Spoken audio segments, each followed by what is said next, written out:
这个顶礼拜二发生伫个苏花公路游览车的事故，有6个人死亡。当时这个游览车体是破一大坑，乘客害出伫车外，参这个座椅甲车体拢甲开开。国家运输安全调查委员会初步的调查，讲这款的状况真无正常。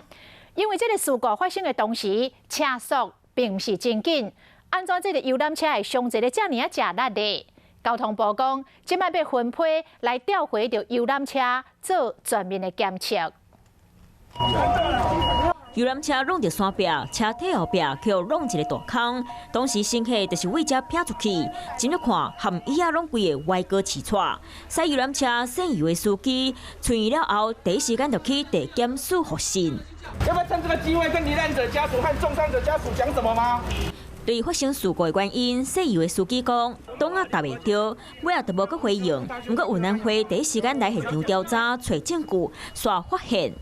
45公里，不管你怎么样碰撞，这个座位不应该跟车体分离，这个是我们看到在重要的安全因素里面，大家应该关注的一件事，这个是很不寻常的。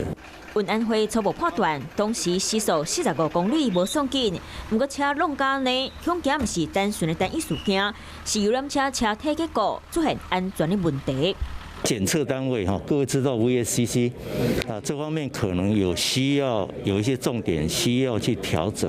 那同款的我们交通部已经有要求要召回停驶。